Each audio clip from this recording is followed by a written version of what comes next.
हरियाणा में भारतीय जनता पार्टी के पक्ष में लहर है। लोग भारतीय जनता पार्टी को आदरणीय कह लीजिए नरेंद्र भाई मोदी जी के नाम पर, नायब सैनी जी के नाम पर और उनके द्वारा किए गए देश में प्रदेश में कामों को लोग ये मान करके गए भारतीय जनता पार्टी के नेताओं के हाथों में ही प्रदेश की सुरक्षा है, उनके हाथों में देश प्रदेश के हित सुरक्षित हैं। इसलिए लोगों का मन है छत्तीस बिरादरी के बहन भाइयों को कि भारतीय जनता पार्टी को ही तीसरी बार हरियाणा में भी लाना। जिस प्रकार से आदरणीय नरेंद्र भाई मोदी जी के नेतृत्व में स्पष्ट बहुमत से तीसरी बार सरकार बनी है, इसी प्रकार हरियाणा में भी आदरणीय नायब सैनी जी के नेतृत्व में तीसरी बार कमल का फूल खिलने जा रहा है। कार्यकर्ता साथियों को, लोगों को पहले ही कहते थे कि ये सपने लेता मुख्यमंत्री के,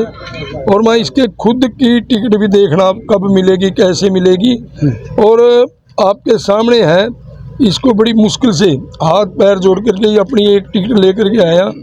इसने कई युवा नेताओं को उनके घर उजाड़ने का काम किया है, जैसे अपने सतबीर जी जांगड़ा है, उसने करोड़ों रुपए खर्च किए हैं इस आदमी पर। उसकी रैलियों में 100 बसें लेकर के गया, झंडे पोस्टर गाड़ियों पर कई करोड़ रुपए खर्च किए और आखिर में बेचारे को निराश होकर के घर लौटना पड़ा। इसी प्रकार ये कोई बरसीकरी से है बेटी श्वेता ढुल, वो भी पिछले 5 साल से ही उसको गोली दे रहा था कि मैं टिकट लेकर के आपको दूंगा, आप विधायक बनेंगी, मैं सीएम बनूंगा, परंतु वो भी बेचारी रोती हुई अब हर रोज़ वो इसके खिलाफ प्रेस कॉन्फ्रेंस करती है, इसको गालियाँ देती है। तो ठीक इसी प्रकार चीका हल्का में तो कई युवा साथियों को इसने मतलब उकसा रखा था कि मैं आपको टिकट दिलवाऊंगा, मैं इसको टिकट दिलवाऊंगा। परंतु आज कैथल जिला के हल्का के छोटो कैथल जिला के लोग समझ चुके हैं कि ये झूठ बोलता है, हर काम में झूठ बोलता है, चाहे विकास कार्यों की बात हो और चाहे राजनीतिक पद दिलवाने की बात हो, हर बात में रणदीप सुरजेवाला झूठ। पब्लिक को क्या मैसेज रहेगा इस चुनाव के लिए, जो आने वाली तारीख है उसके लिए क्या कहना चाहेंगे?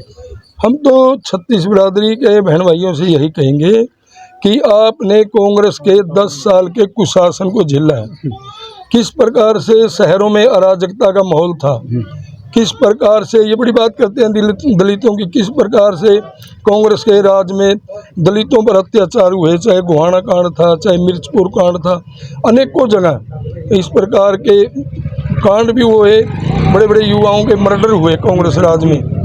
और कांग्रेस राज में शहरों के लोगों की, कांग्रेस के कार्यकर्ताओं या मंत्री नेताओं के गुर्गों के द्वारा लोगों की जमीनों पर, दुकानों पर, मकानों पर अवैध कब्जे किए जाते थे, जबरदस्ती कब्जे कर लेते थे।